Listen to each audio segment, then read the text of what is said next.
بسم الله الرحمن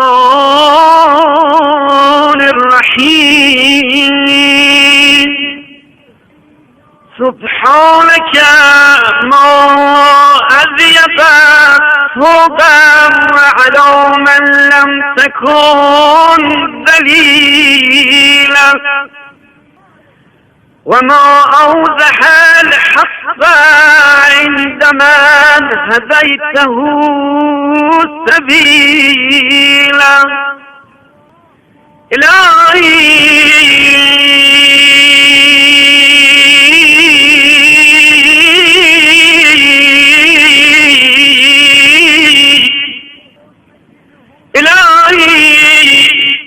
فاسلك بنا سبل الوصول إليك، وسيرنا في أقرب الطرق للوفود عليك.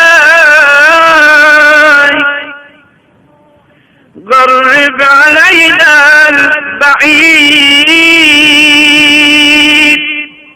وسهل علينا العسير الشديد، وألحقنا بعبادك الذين هم في الفدار إليك يسارعون،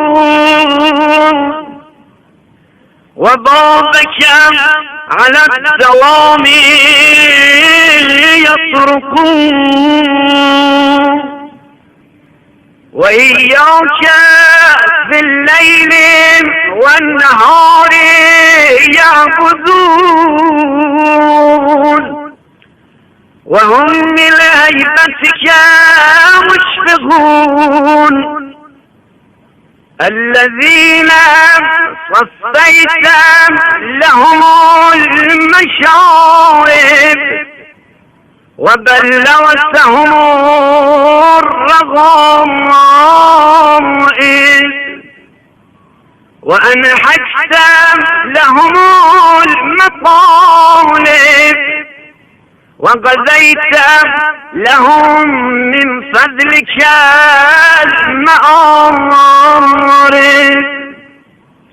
وملأت لهم ضمائرهم من حبك، ورويتهم من صافي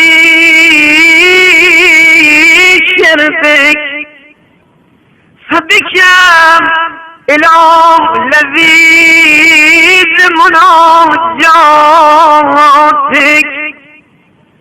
وصلوا، ومنك أقصى مقاصدهم حصلوا.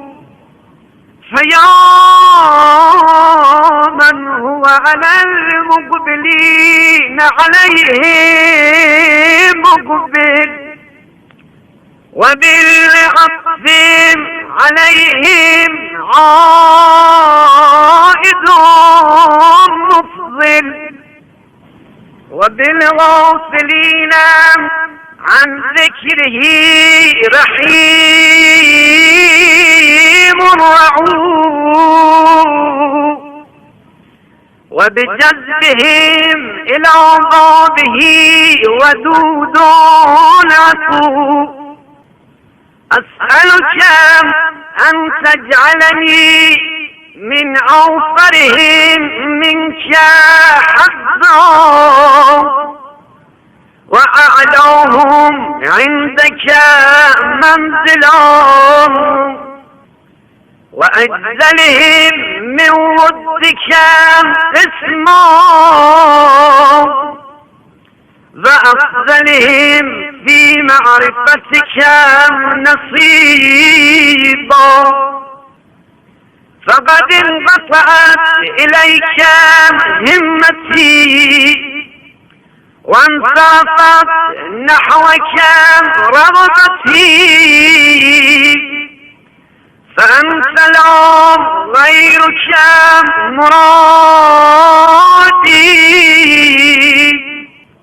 ولك لا لسواك سهري وسهادي، ولقاؤك قرة عيني ووصلك منى نفسي وإليك شوقي وفي محبتك ولهي